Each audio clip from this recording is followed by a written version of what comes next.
Assalamualaikum warahmatullahi wabarakatuh. Perkenalkan, nama saya Yulianti dengan NIM 216500111. Di sini saya akan menjelaskan tugas saya, yaitu exam 1.4. Saya akan menjelaskan tentang kreasi objek pada pemrograman berorientasi objek atau Object Oriented Programming atau disingkat dengan OPP. Melibatkan tahapan sebelum berinteraksi dan juga tahapan selama objek tersebut berinteraksi dengan program atau pengguna. Dalam OPP, objek merupakan instansi dari suatu kelas dan setiap objek memiliki atribut atau data dan metode atau fungsi yang dapat digunakan untuk berinteraksi dengan objek lain atau melakukan tindakan tertentu. Nah, berikut adalah penjelasan tentang tahapan kreasi objek pada OPP sebelum berinteraksi dan selama berinteraksi. Nah, untuk tahapan sebelum berinteraksi, perencanaan dan analisis. Tahap ini melibatkan perencanaan awal dan analisis kebutuhan program. Di sini Anda perlu mengidentifikasi objek-objek yang akan digunakan dalam program, serta atribut dan metode yang dimiliki oleh masing-masing objek tersebut. Kemudian pembuatan kelas. Nah, setelah perencanaan, langkah selanjutnya adalah kita membuat kelas yang mempresentasikan objek-objek tersebut. Di sini kita perlu menentukan atribut dan metode yang dimiliki oleh kelas. Terus setelah itu inisialisasi objek. Nah, setelah kelas dibuat, langkah selanjutnya adalah menciptakan objek dari kelas tersebut melalui proses yang disebut inisialisasi atau instansi. Dalam tahap ini, kita membuat objek baru dengan menggunakan konstruktor yang sesuai. Kemudian,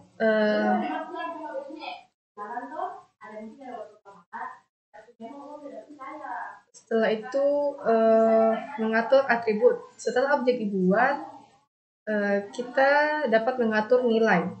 Kita mengatur nilai atribut-atribut objek sesuai dengan kebutuhan. Atribut ini mempresentasikan data yang dimiliki objek. Dan kemudian kita dapat juga mengakses dan mengubah nilai atribut menggunakan metode getter dan setter.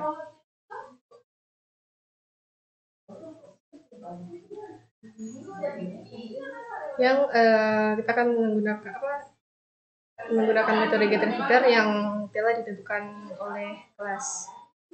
Kemudian selama berinteraksi, pemanggilan metode objek.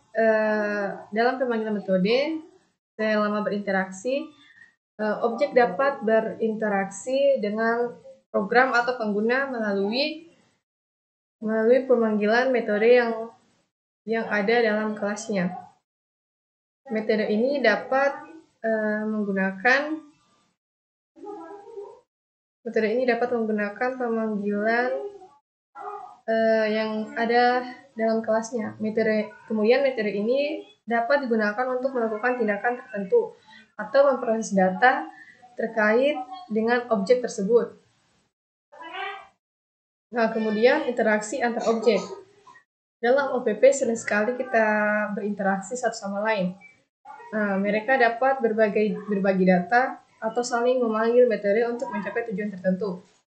Interaksi ini memungkinkan objek bekerja sama dan saling bergantung untuk mencapai fungsi yang lebih kompleks. Nah, kemudian penggunaan inheritance atau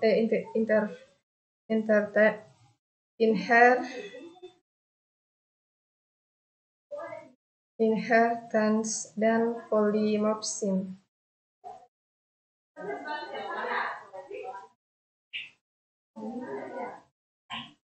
Nah, di sini OPP memungkinkan pengguna konsep inheritance dan polymorphism. Inheritance ini memungkinkan objek turunan atau child class mewarisi atribut dan metode dari objek induk atau parent class. Polymorphism ini memungkinkan objek dengan tipe berbeda untuk kita gunakan secara serupa melalui mekanisme overriding dan interface. Kemudian setelah itu pengolahan kejadian atau event handling. Objek dalam OPP dapat memproses kejadian atau peristiwa tertentu yang terjadi dalam program melalui mekanisme event handling, dan objek pada menjalankan metode tertentu saat suatu kejadian terjadi, seperti mengklik tombol atau input dari pengguna. Nah, yang terakhir itu penanganan eksepsi atau exception handling selama berinteraksi. Nah, mungkin saya yang dapat saya jelaskan. Sekian dari saya. Wabillahi taufiq wal hidayah. Wassalamualaikum warahmatullahi wabarakatuh.